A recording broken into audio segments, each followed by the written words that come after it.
I'm finally doing this. These are 15 things I'm no longer buying in 2025. Hi and welcome back. Now that you know what the video is about, before you go crazy, I'm quickly going to tell you about my lipstick. I'm wearing Mucha Beauty Brew and I have like a clear lip balm on top. To be fair, I have done this video I think 2-3 years ago. A lot has changed. There are so many things added to the list. For example, I think I had mentioned toners in that video and now I love toners in my routine. I've changed, evolved and grown as a person and my preferences have changed because at that time I wasn't also open to using and trying a lot of toners, and there was no such concept as milky toners or Korean toners at that point, which is the main reason why I got into toners. I watched different versions of everybody on the internet doing this, and this is my version. The reason why I'm even doing this list is very personal to me and it's very intentional. It's a way of holding myself accountable. What's on my list may be your holy grail and things you can't do without. So everybody's list will be different. Now this is not going to have the obvious sheet masks and cotton pads, eye creams and nose strips and all of that. Those are very generic, covered in my last video. This is more of a deep dive and it's proven to me that it's very hard for me to draw that line between my own personal shopping and the ones that are for review purposes. I don't want to treat every purchase that I make as my dopamine menu. I want to change that. I want to love what I already own. One thing to keep in mind is that this does not involve collaborations and things that are getting PR, because that is not in my control. You think you need these products, but you probably don't. Number one, let's start on a lighter note. Eyeshadow palettes, big eyeshadow palettes. I think I have covered this in my last video, but I am happy to report I have stuck by that. I have not purchased or bought an eyeshadow palette I think in the last 4 to 5 years, and I'm very proud of it. I'm very happy to own my selective, compact, travel friendly eyeshadow palettes this size that I know I will use, or one and done eyeshadows are my best friend. And I'm not tempted to, also not excited by eyeshadow palettes. Number two, another makeup product, peachy lipsticks or coral lipsticks, and that is just not me. No, end of story. It might look so pretty on some people. I don't like how it looks on me. I don't feel myself when I wear a lipstick shade like that. Beauty tools and devices, mostly I think skincare devices. People might be 50-50 on this because some are really gimmicky, some might actually work. I have had my eyes on the gua sha, jade roller, the ice roller, but I know myself, my lazy ass won't get up and do that. I'll do that maybe once a month. For this, you need to know your own habits, know what you will use and what you won't. It goes the same for hair devices. I have my one trusty Allen Truman blow brush, which I know works for me. I might have a different user experience when I use different hair care devices, but the end result is going to be no different. Number four, every viral beauty product. Now this goes against what I do, because obviously I have to buy some of the viral beauty products in order to make content for you guys. Only the ones that actually like make sense to me, of course, and the ones that I'm genuinely excited to try. I have learned my lesson. Any product, be it expensive, be it non-expensive, that is having a viral moment doesn't mean it's a perfect product. Now what I do now, I only buy, especially the products that has a lot of promotions, a lot of ads. I do my own research. I watch other people review, the people that I trust. Stop trusting random influencers on the internet. Make sure you are watching a review of a person you know, trust. And only then, if I'm convinced, I go ahead and buy and try it. To buy any viral product after the hype has died, and I've been practicing that, and trust me, you're going to be much less tempted. This next one is like embarrassing myself, but I need to stop buying things for my fantasy self. In keywords, trying, be it makeup, be it clothes. For example, a lilac or a purple blush, it looks very pretty, but realistically, would I use it every single day? I don't have a lilac blush in my collection.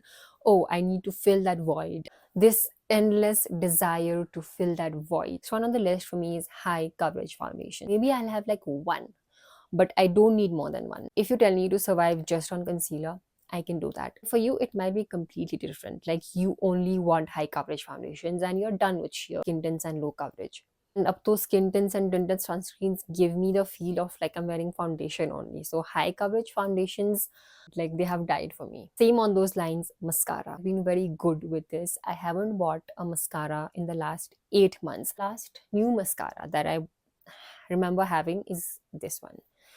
Even this was sent to me in PR. So technically I didn't buy it. Then I didn't even feel the need to. This one does it for me. For that, at once I used to want to try 2 3 mascaras at once, and they just have the shortest lifespan out of all the makeup products. And only after I feel like I'm running out of this and doesn't work as effectively, then I will go and buy a new mascara. The next one, backups, simply because I don't have storage for it. I do not have storage. Like that's like my biggest complaint in life right now. I don't have storage. This one is pretty easy for me. I thought I was saving money, doing the right thing by stocking up. Like if I know I have a product I love and I know I'm going to run out of it and I can't do without, which I could basically do without. But what I did not realize is that by the time I empty it, my mind might change and I might want to purchase something else. Now that I already bought a backup of it, I have to use it. I will completely empty, finish a product, and then I will go and buy it if I want to. Reached what point, I don't know. I lost the flow, but on the same lines, sale items. I think they should apply to everybody.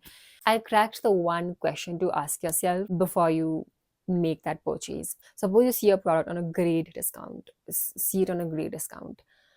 You ask yourself, would you buy it if it was on full price? If no, then you're probably wasting the money that you wouldn't even spend in the first place. Let's move a little bit from beauty. And the next on the list is crop tops. Now, this is very, very personal. Prefer my tops to have full length. Now, though everything comes like cropped sweatshirt, cropped jumper. I want everything to be of regular length, more comfortable, more modest. This one is pretty different, but I have noticed that me being more conscious of the cloth fabric, like what is it made of. So cotton, wool, even linen. I love linen trousers. I live in that in the summer months. So more basic versatile pieces, more staples, and in a completely different tangent.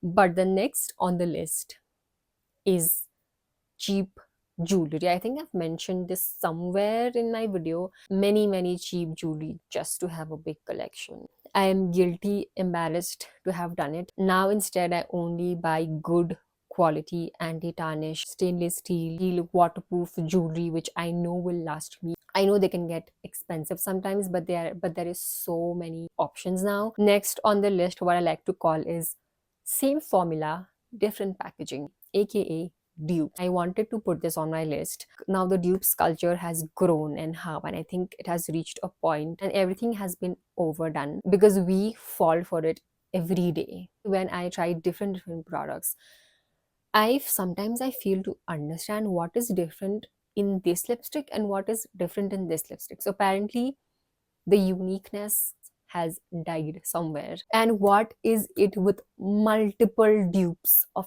everything? Like now I know that Charlotte Tilbury Hollow Flawless Filter, Pele it was just ELF.